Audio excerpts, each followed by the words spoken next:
Hello, everyone. This is an additional clip to the main interview with Jerry Marzinsky. In this clip, Jerry describes an experience which gave him insight into the nature of the voices. Where I experience that, and if I don't experience it, it's not real. You know, it's words. But it was, remember the time I said I asked, this was while I was in the state hospital.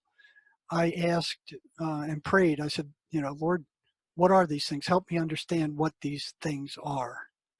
And I would go after working at the hospital all day. I'd go swimming at night. I lived on this big lake, and this one night after, you know, a few days after making this prayer, I was heading out in the lake to go swimming, and the water was bath warm.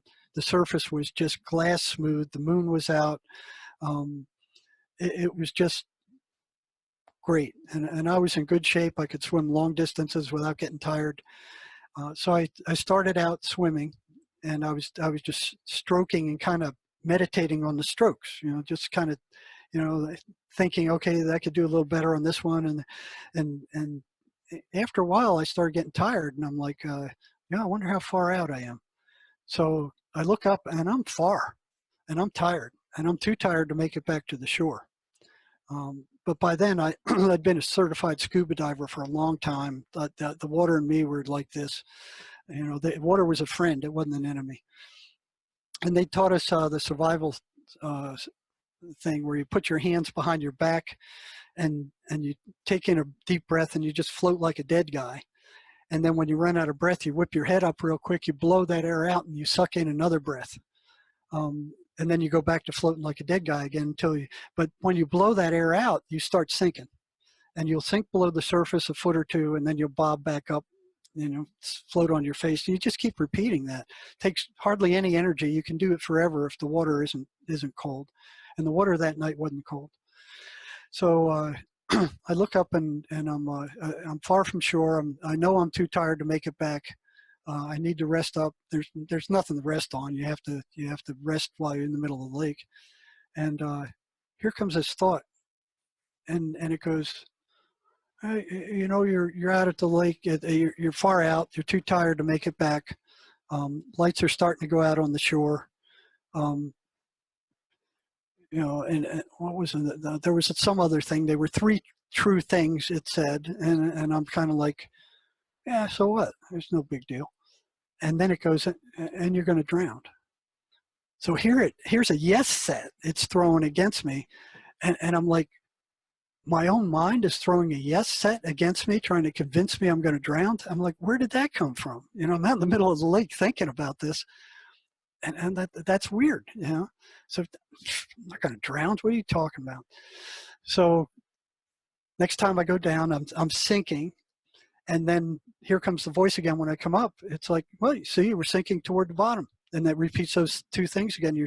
The lights are going out. You're too far to make it. You were sinking toward the bottom. You're on your way. You're going to drown. And I'm like, what? What the hell is this thing? You know? So I'm like, I'm going to spite it. I don't know what it is, but I'm going to spite it. I'm not, you know. Next time I went down, I let out more air. So I sank quicker.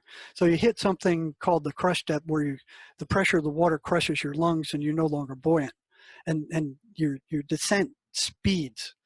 So by now I was kind of weirded out. I mean, I was kind of freaked out about what was going on. I knew something was strange was going on, that whatever this wasn't me, because I wasn't worried about drowning. You know, I wasn't worried about the water. I wasn't worried about it being late. I knew I was going to be okay. I knew I was going to get back. That wasn't a concern. But here's my own mind telling me I'm going to drown twice. So I went, yeah, screw you. I'm not going to drown. So I let more air out. And as I increased, I mean, I started dropping at a very rapid rate. I had no idea how deep the lake was out there. So I'm like, oh, I'm going too fast. And I shot to the surface again. Even before I got there, I knew what that was, you know, and got up there, and here it comes again. Right, see, you were sinking. The lights are going out. You can't make it. You're too tired. Now you're panicking. It's telling me I'm panicking. I'm like, what the hell is this thing telling me I'm panicking? You know? So I went down again. This time I dropped back, and I felt this cold coming up my legs. I mean, it's just cold all the way, moving upward. And I shot up again. And even before I got there, I knew it was the thermocline. I'd encountered those a million times before. It's a cold layer of water that is just sitting on the bottom and sinks down there, and it's significantly colder than the rest of the water. So, I kind of freaked out, went to the top. I'm kind of nervous because it's like 10 at night or 11 at night. It's dark. I'm in the middle of the lake, under the water. There's no sight. There's no sound. You can't see anything. You can't hear anything. It's just me, and I'm kind of like, yeah, this whole thing was really weird. So I get up this time, and it says, look, you're panicking. You're too far out. You're panicking. You shot to the surface again, and there's a motorboat coming. And motorboat, you can usually hear those underwater for quite a distance, and I didn't hear it. I might have been concentrating more on what was going on with me. And I look up, and yeah, there's a motorboat coming. I could see the green navigation light, and hear this thing going. It can't see you, which is true. It's coming right toward you, which is true. It's going to cut you to ribbons. That blade is going to cut you to ribbons. And I'm like, oh, no, it's not. I've dove under motorbikes before. I can dive underneath it and stay there long enough for it to pass over. I wasn't worried about it. It's not something I wanted to do, but I knew I could do it if I had to. And I'm watching this thing come along, and it looks like it's heading right toward me. And as it gets closer, I see it's passing maybe 20 feet in front of me or 25 feet. And I watch as it passes. And I turn my head, and I'm looking, and I wasn't paying attention to the wake. And I turned around, and just as I'm taking air in, the wake washes over my face. I wasn't expecting it. I took a whole mouthful full of water in, and I started coughing and choking and spitting it out. And it was like the thing started right in. You're going to drown. You're panicking. Look, you're coughing. You're choking. You're drowning. You're drowning. I'm like, what the hell is this thing? So screw it. So went down again. Dropped down to the bottom. Went past the crush jet, went through the thermocline, so I felt the cold water coming up all through my body, and then dropped through it, and it was warm under the thermocline, which is not what I was expecting. I was expecting cold water all the way down the bottom, but no, there was a layer of warm water there. This thing apparently hadn't sunk to the bottom yet, so I'm going down. I clear my ears for the pressure, equalize the pressure, keep going down, and then I felt this icky thing kind of like grab my feet, and I'm like, whoa, and shot to the surface again. And even before I got there, I realized it was the muck at the bottom of the lake. I didn't think there was muck at the bottom because, all the times I swum in the lake, it was all rock. So I thought it was rock in the middle too. So it took me by surprise. So I get up, and here it starts again. You're panicking, you're drowning, you're too late to go there. And here I'm like, what the hell is this thing? So I drop back down again. I stick in the mud, my feet are sticking there, and I'm just with my arms out, inches over the bottom, and I'm just floating there in silence. I'm scared, so I'm not thinking about anything. I'm kind of halfway waiting for something to come out of the dark water at the bottom of the lake and grab me. So I'm like, what's going on here? This is all so weird. And there is no sight. There is no sound. There is no smell. There is no breathing. Everything is shut down. I'm completely shut down, and it was warm water, so I'm feeling nothing. All my senses were shut down, and the only thing I was aware of was that I was aware that I was aware, and that's what's there past all the horse crap. That awareness, that consciousness, and that consciousness lives in the present moment. And these things are always trying to drag you into the future or into the past. Worry about this. This is going to collapse. Worry about that.